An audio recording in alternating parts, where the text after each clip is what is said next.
Hi, welcome to Monday's Learning. You've clicked here because you want to hear me read chapter 1 of the first book in the Scythe series by Neil Shusterman.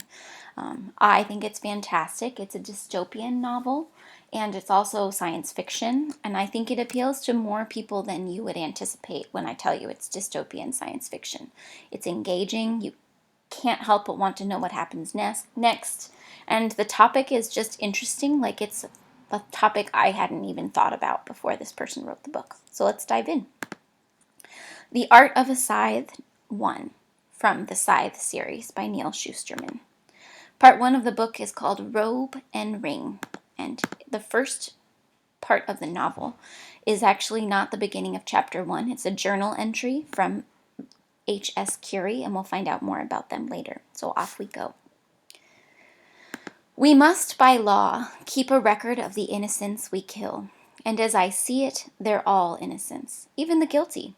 Everyone is guilty of something, and everyone still harbors a memory of childhood innocence, no matter how many layers of life wrap around it. Humanity is innocent, humanity is guilty, and both states are undeniably true. We must by law keep a record. It begins on day 1 of apprenticeship, but we do not officially call it killing. It's not socially or morally correct to call it such. It is and has always been gleaning, named for the way the poor would trail behind farmers in ancient times, taking the stray stalks of grain left behind. It was the earliest form of charity. A scythe's work is all the same. Every child is told from the day he or she is old enough to understand that the scythes provide a crucial service for society. Ours is the closest thing to a sacred mission in the modern world knows. Perhaps that is why we must, by law, keep a record, a public journal, testifying to those who will never die, and those who are yet to be born, as to why we human beings do the things we do. We are instructed to write down not just our deeds, but our feelings, because it must be known that we do have feelings. Remorse, regret, sorrow too great to bear, because if we didn't feel those things, what monsters would we be? From the Gleaning Journal of H.S. Curie. Chapter 1. No Dimming of the Sun. The scythe arrived late on a cold November afternoon. Citra was at the dining room table, slaving over a particularly difficult algebra problem, shuffling variables unable to solve for x or y, when this new and far more pernicious variable entered her life's equation. Guests were frequent at the Terranova's apartment, so when the doorbell rang, there was no sense of foreboding, no dimming of the sun, no foreshadowing of the arrival of death at their door. Perhaps the universe should have deigned to provide such warnings, but scythes were no more supernatural than tax collectors in the grand scheme of things. They showed up, did their unpleasant business, and were gone. Her mother answered the door. Citra didn't see the visitor, as he was, at first, hidden from her view by the door when it opened. When she saw how her mother stood there, suddenly immobile, as if her veins had solidified within her, as if, were she tipped over, she would fall to the floor and shatter. "May I enter, Mrs. Terranova?" The visitor's tone of voice gave him away. Resident and inevitable, like the dull toll of an iron bell, confident in the ability of its peal to reach all those who needed reaching. Citra knew even before she saw him that it was a scythe. My God, a scythe has come to our home. Yes, of course, come in. Citra's mother stepped aside to allow him entry, as if she were the visitor and not the other way around. He stepped over the threshold, his soft, slipper-like shoes making no sound on the parquet floor. His multi-layered robe was smooth ivory linen, and although it reached so low as to dust the floor, there was not a spot of dirt anywhere on it. A scythe, Citra knew, could choose the color of his or her robe, every color except black, for it was considered inappropriate for their job. Black was an absence of light, and the scythes were the opposite. Luminous and enlightened, they were acknowledged as the very best of humanity, which is why they were chosen for the job. Some scythe robes were bright, some more muted. They looked like the rich, flowing robes of Renaissance angels, both heavy yet lighter than air. The unique style of Scythe's robes, regardless of the fabric and color, made them easy to spot in public, which made them easy to avoid, if avoidance was what a person wanted. Just as many were drawn to them. The color of the robe often said a lot about a Scythe's personality. This Scythe's ivory robe was pleasant and far enough from true white not to assault the eye with its brightness, but none of this changed the fact of who and what he was. He pulled off his hood to reveal neatly cut gray hair, a mournful face, red-cheeked from the chilly day, and dark eyes that seemed themselves almost to be weapons. Citra stood, not out of respect, but out of fear. Shock. She tried not to hyperventilate. She tried not to let her knees buckle beneath her. They were betraying her by wobbling. So she forced fortitude to her legs, tightening her muscles. Whatever the Scythe's purpose here, he would not see her crumble. "You may close the door," he said to Citra's mother, who did so, although Citra could see how difficult it was for her. A Scythe in the foyer could still turn around if the door was open. The moment the door was closed, he was truly, truly inside one's home. He looked around, spotting Citra immediately. He offered a smile. "Hello, Citra," he said. The fact that he knew her name froze her just as solidly as his appearance had frozen her mother. Don't be rude," her mother said too quickly. Say hello to our guest." "Good day, Your Honor." "Hi," said her younger brother, Ben, who had just come to his bedroom door, having heard the deep peal of the Scythe's voice. Ben was barely able to squeak out a one-word greeting. He looked to Citra and to their mother, thinking the same thing they were all thinking. Who has he come for? Will it be me, or will I be left to suffer the loss? "I smelled something inviting in the hallway," the Scythe said, breathing in the aroma. "Now I see I was right in thinking it came from this apartment." Just a baked ziti, Your Honor, nothing special." Until this moment, Citra had never known her mother to be so timid. "That's good," said the Scythe, "because I require nothing special." Then he sat on the sofa and waited patiently for dinner. Was it too much to believe that the man was here for a meal and nothing more? After all, Scythes had to eat somewhere. Customarily, restaurants never charged them for food, but that didn't mean a home-cooked meal was not more desirable. There were rumors of Scythes who required their victims to prepare them a meal before being gleaned. Is that what's happening here? Whatever his intentions, he kept them to himself, and they had no choice but to give him whatever they wanted. Will he spare a life here today if the food is to his taste? Citra wondered. No surprise that people bent over backwards to please Scythes in every possible way. Hope in the shadow of fear is the world's most powerful motivator. Citra's mother brought him something to drink at his request, and now labored to make sure tonight's dinner was the finest she'd ever served. Cooking was not her specialty. Usually she would return home from work just in time to throw something quick together for them. Tonight their lives might just rest on her questionable culinary skills. And their father, would he be home in time, or would a gleaning in his family take place in his absence?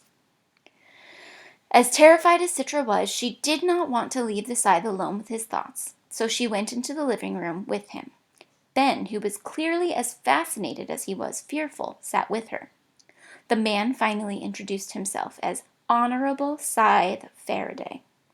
"I did a report on Faraday for school once," Ben said, his voice cracking only once. "You picked a pretty cool scientist to name yourself after." Scythe Faraday smiled. "I like to think I chose an appropriate patron historic. Like many scientists, Michael Faraday was underappreciated in his life, yet our world would not be what it is without him." "I think I have you all in my scythe card collection," Ben went on. "I have almost all mid-American scythes, but you were younger in the picture?" The man here seemed perhaps 60, and although his hair had gone gray, his goatee was still salt and pepper. It was rare for a person to let themselves reach such an age before resetting back to a more youthful self. Citra wondered how old he truly was. How long had he been charged with ending lives? "Do you look at your true age, or are you at the far end of time by choice? Citra asked. Citra! Her mother nearly dropped the casserole she had just taken out of the oven. What a question to ask! I like more direct questions, the Scythe said. They show an honesty of spirit, so I will give it an honest answer. I admit to having turned the corner 4 times. My natural age is somewhere near 180, although I forget the exact number. Of late I've chosen this venerable appearance, because I find that those I glean take more comfort from it. Then he laughed. They think me wise.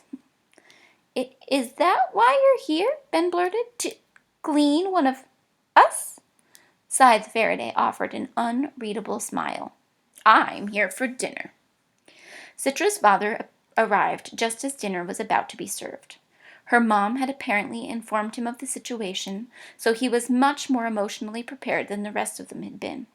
As soon as he entered, he went straight over to Scythe Faraday to shake his hand, and pretended to be far more jovial and inviting than he truly must have been.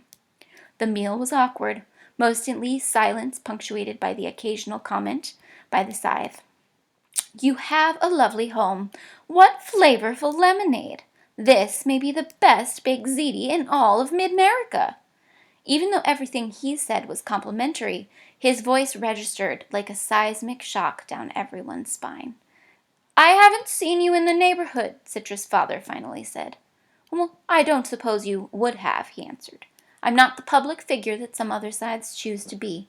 Some Scythes prefer the spotlight, but to truly do this job right, I think it requires a level of anonymity. Right? Sister bristled at the very idea. There's a right way to glean? Well, he answered, there are certainly wrong ways, and said nothing more about it. He just ate his ziti. As the meal neared its close, he said, Tell me about yourselves. It wasn't a question or a request. It could only be read as a demand. Citra wasn't sure whether this was part of his little dance of death, or if he was genuinely interested. He knew their names before he entered the apartment, so he probably already knew all the things they could tell him. Then why ask? I work in historical research, her father said. I am a food synthesis engineer, said her mother. The Scythe raised his eyebrows. And yet you cooked this from scratch? She put down her fork. All from synthesized ingredients. Yes, but if we can synthesize anything, he offered, why do we still need food synthesis engineers? Citra could practically see the blood drain from her mother's face. It was her father who rose to defend his wife's existence. There's always room for improvement. Yeah, and Dad's work is important too, said Ben. What historical research? The Scythe waves his fork, dismissing the notion. The past never changes, and from what I can see, neither does the future. While her parents and brother were perplexed and troubled by his comments, Citra understood the point he was making. The growth of civilization was complete. Everyone knew it. When it came to the human race, there was no more left to learn, nothing about our own existence to decipher, which meant that no one person was more important than any other. In fact, in the grand scheme of things, everyone was equally useless. That's what he was saying, and it infuriated Citra, because on a certain level she knew he was right. Citra was well known for her temper. It often arrived before her reason, and left only after the damage was done. Tonight would be no exception. Why are you doing this? If you're here to glean one of us, just get it over with and stop torturing us. Her mother gasped, and her father pushed back his chair as if ready to get up and physically remove her from the room. Citra, what are you doing? Now her mother's voice was quivering. Show respect! No, he's here. He's gonna do it, so let him do it. It's not like he hasn't decided. I've heard that Scythes always make up their mind before they even enter the home. Isn't that right? The Scythe was unperturbed by her outburst. Some do, some don't, he said gently. We each have our own way of doing things. By now, Ben was crying. Dad put his arm around him, but the boy was inconsolable. Scythes, yes, they must glean, Faraday said, but we also must eat and sleep and have simple conversation. Citra grabbed his empty plate away from him. Well, the meal's done, so you can go. Then her father approached him. He fell to his knees. Her father was actually on his knees to this man. Please, Your Honor, forgive her. I take full responsibility for her behavior. The scythe stood. An apology isn't necessary. It's refreshing to be challenged. You have no idea how tedious it gets. The pandering, the obsequious flattery, the endless parade of sycophants. A slap in the face is bracing, yes, but it reminds me that I'm human. Then he went to the kitchen and grabbed the largest, sharpest knife he could find. He swished it back and forth, getting a feel for how it cut through the air. Ben's wails grew, and his father's grip tightened on him. The scythe approached their mother. Citra was ready to hurl herself in front of her to block the blade, but instead of swinging the knife, the man held out his hand. Kiss my ring. No one was expecting this, least of all Citra. Citra's mother stared at him, shaking her head, not willing to believe. You're granting me immunity? For your kindness and the meal you served, I grant you 1 year of immunity from gleaning. No scythe may touch you. But she hesitated. Grant it to my children instead. Still, the scythe held out his ring to her. It was a diamond the size of his knuckle with a dark core. It was the same ring all scythes wore. I'm offering it to you, not them. But, Jenny, just do it, insisted their father. And so she did. She knelt, kissed his ring. Her DNA was read and transmitted to the Scythedom's immunity database. In an instant, the world knew that Jenny Terranova was safe from gleaning for the next 12 months. The scythe looked to his ring, which now glowed faintly red, indicating that the person before him had immunity from gleaning. He grinned, satisfied, and he finally told them the truth. I'm here to glean your neighbor, Bridget Chadwell, Scythe Faraday informed them. But she was not home yet, and I was hungry. Gently he touched Ben on the head, as if delivering some sort of benediction. It seemed to calm him. Then the scythe moved to the door, the knife still in his hand, leaving no question as to the method of their neighbor's gleaning. But before he left, he turned to Citra. You see through the facades of the world, Citra Terranova. You'd make a good scythe. Citra recoiled. I'd never want to be one. That, he said, is the first requirement. Then he left to go kill their neighbor. They didn't speak of it that night. No one spoke of gleanings, as if speaking about it might bring it upon them. There were no sounds from next door, no screams, no pleading wails, or perhaps the Terranova's TV was turned up too loud to hear it. That was the first thing Citra's father did once the scythe left. Turn on the TV and blast it to drown out the gleaning on the other side of the wall. But it was unnecessary, because however the scythe accomplished his task, it was done quietly. Citra found herself straining to hear something, anything. Both she and Ben discovered it in themselves, a morbid curiosity that made them both secretly ashamed. An hour later, Honorable Scythe Faraday returned. It was Citra who opened the door. His ivory robe held not a single spatter of blood. Perhaps he had a spare one. Perhaps he used the neighbor's washing machine after gleaning. The knife was clean too, and he handed it to Citra. We don't want it, Citra told him, feeling pretty sure she could speak for her parents on the matter. We'll never use it again. But you must use it, he insisted, so that it might remind you. Remind us of what? That a scythe is merely the instrument of death, but it is your hand that swings me. You and your parents and everyone else in this world are the wielders of scythes. Then he gently put the knife in her hands. We're all accomplices. You must share the responsibility. That may have been true, but after he was gone, Citra still dropped the knife into the trash. All right, friends, that's chapter 1. We want to keep reading chapter 2.